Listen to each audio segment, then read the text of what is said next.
அஸ்ஸலாமு அலைக்கும் ரஹமத்துல்லாஹி வரகாத்துஹு. இன்றைக்கான வீடியோவில் அல்லாஹ்வின் அழகிய திருநாமங்கள் 4 பற்றி அதனுடைய சிறப்புகள் அதனுடைய பலன்களை பற்றி பார்க்க போகிறோம்.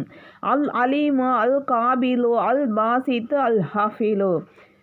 அல்ஹம்துலில்லாஹ். இன்று நாம் அல்லாஹ்வின் அழகிய திருநாமங்கள் 4 திருநாமங்களை பற்றி தெரிந்து கொள்வோம். அல்லாஹ்வின் திருநாமங்களை அறிந்து அதன் அர்த்தத்தை புரிந்து அதை கொண்டு துவா செய்வது மிகப்பெரிய இபாதத்தாகும்.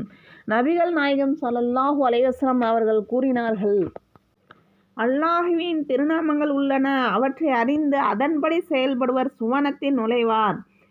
அல் அலீமு அல்லாஹு எல்லாவற்றையும் முழுமையாக அறிந்தவன். நாம் பேசுவது, நினைப்பது, மறைப்பது, அழுவது, சிரிப்பது எல்லாவற்றையும் அல்லாஹு அறிவான். நிச்சயமாக அல்லாஹ் எல்லா பொருட்களையும் நன்கு அறிந்தவன். நாம் கற்றுக்கொள்ள வேண்டியது, நாம் யாரையும் ஏமாற்றாமல், ஆனால் அல்லாஹை ஒருபோதும் ஏமாற்ற முடியாது. எனவே ஒவ்வொரு செயலையும் இக்லாசுடன் செய்ய வேண்டும். அல் அலீமு ஞாபக சக்தி பெறக, நஞ்சு இறங்க. இதனை அதிகமாக ஓதி வந்தால் அல்லாஹ் நாடினால் இன்ஷா அல்லாஹ் ஞாபக சக்தி பெருகும், மார்க்க ஞானம் ஏற்படும், மறைவான விஷயங்கள் பற்றி தெளிவு ஏற்படும். இதனை எழுதி ஜைத்தூன் ஒளி எண்ணெய் மட்டு கழுவி குடிக்க செய்தால் விஷம் இறங்கிவிடும். வெறிநாய் கடி விஷம் இறங்கவும் இப்படி குடிக்க செய்யலாம். அல் அலீமு அதுக்கெல்லாம் நீங்கள் ஞாபக சக்தி பெறவும், மார்க்க ஞானம் பெறவும், தெளிவு ஏற்பட இதனை ஒழுதி ஜைத்தூன் எண்ணெய் விட்டு கழுவி குடிக்க செய்தால் விஷம் இறங்கிவிடும்.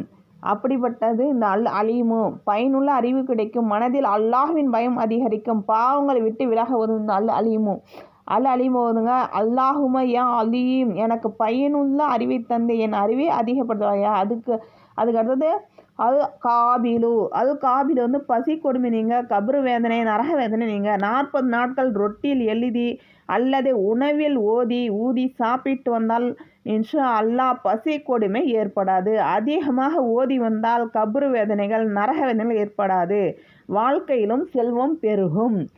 அல் காபிலியோட இது தன்னுடைய நாணத்தின்படி சுருக்குபவன். சில நேரங்களில் அல்லாஹ் சோதனை தருகிறான், அது நம்மை தண்டிக்க அல்ல, நம்மை அவனிடம் நெருக்கமாக்க. நாம் கற்றுக்கொள்ள வேண்டியது, அல் காபில் வந்தால், கஷ்டம் வந்தால் அல்லாஹை விட்டு விலகக்கூடாது, இன்னும் அதிகமாக துவா செய்ய வேண்டும். பொறுமை அதிகரிக்கும், சோதனைகள் ஈமான் உறுதியாகும், அல்லாஹ் மீது நம்பிக்கை உண்டாகும்.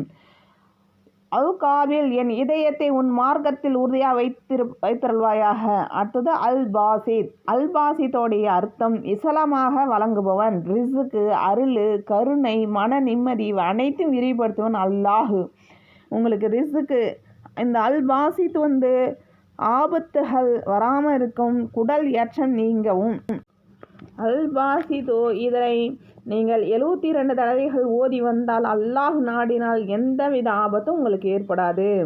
லுஹாத் நஃபில் தொழுகை பின் 10 தடவை ஓதி கொண்டதால் இரண விருத்தி ஏற்படும். 500 தடவைகள் தண்ணீரில் ஓதி குடித்து கொண்டால் குடலற்ற வேதனைகள் நீங்கிவிடும். ஒவ்வொரு தொழுகைக்கு பின்னும் 72 தடவைகள் ஓதி கொண்டு வந்தால் செல்வம் பெருகும். அல் பாசித்து இதெல்லாம் ஓதி வாங்க, இன்ஷா அல்லாஹ் உங்களுக்கு எல்லாமே கிடைக்கும். ரிஸ்க்கு, வாழ்வாதாரத்தில் பரக்கத்து, மன நிம்மதி, குடும்பத்தில் ஒற்றுமன. அல் பாசித் ஓதுங்க. அடுத்தது அல் ஹாஃபில் எல்லாவற்றையும் பாதுகாப்பவன் அல்லாஹ். அல் ஹாஃபிலு நாம் தூங்கும் போதும், பயணம் செய்யும் போதும், வேலை செய்யும் போதும் நம்மை காப்பவன் அல்லாஹ். அல் ஹாஃபில் அதிகாரிகள் அன்பை பெறவும், தேவைகள் உங்களுக்கு பூர்த்தியாகும். எப்படி வருதுன்னா, இதனை அதிகமாக ஓதி வரணும். இன்ஷா அல்லாஹ் அதிகாரிகள் அன்பை பெறலாம், அக்கிரமான பாதுகாக்க பெறலாம். 500 தடவைகள் நீங்கள் ஓதி வந்தால் உங்கள் தேவைகள் பூர்த்தியாகும். 7000 தடவைகள் ஓதி வந்தால் எதிரிகள் இலகுவலில் வென்றுவிடலாம். நீங்கள் அல் ஹாஃபிலு நீங்கள் இதை 7 தடவை ஓதுனா எந்த எதிரி இருக்கோ அவங்கள நீங்கள் வென்றலாம். எந்த பாதுகாப்பிடம் அல்லாஹ் பாதுகாப்பவே சிறந்தது. குடும்பம் பாதுகாக்கப்படும், தீமைகள் அல்லாஹ் காப்பான், மன அமைதி கிடைக்கும். அல் ஹாஃபில், என்னையும் என் குடும்பத்தினரும் என் பிள்ளைகளும் எல்லா தீமைகளிலிருந்தும் பாதுகாப்பாக. அன்பானவர்களே, அல்லாஹ்வின் திருநாமங்களை வெறும் நாவில் மட்டும் சொல்லாமல் அதன் அர்த்தத்தை உணர்ந்து வாழ்க்கையில் நடைமுறைப்படுத்த வேண்டும். அப்போது நமது ஈமான் வலுப்பெறும். துவாக்களும் அல்லாஹ்விடம் நெருக்கமாகும். இறுதி துவா. யா அல்லாஹ், உன்னுடைய அழகிய திருநாமங்களின் பொருட்டால் எங்களை நல்லடியாக்குவாயாக. எங்களுக்கு பயனுள்ள அறிவையும் விசாலமான ரிஸ்கையும் வழங்கி எல்லா தீமையிலும் பாதுகாத்து எங்கள் பெற்றோரை அனைத்து முஸ்லீமும் மன்னித்துள்ளாயாக. ஆமீன் ஆமீன் அப்துல் ஆலமீன். கொஞ்ச நாள் வீடியோ போட முடியல, ஃபோன் கொஞ்சம் ரிப்பேர் ஆயிடுச்சு. இப்போ வீடியோ தொடர்ந்து வரும். அஸ்ஸலாமு அலைக்கும் வரஹ்மத்துல்லாஹி வபரகாத்துஹு. சப்ஸ்கிரைப் பண்ணுங்கள், லைக் பண்ணுங்கள், கமெண்ட் பண்ணுங்கள்.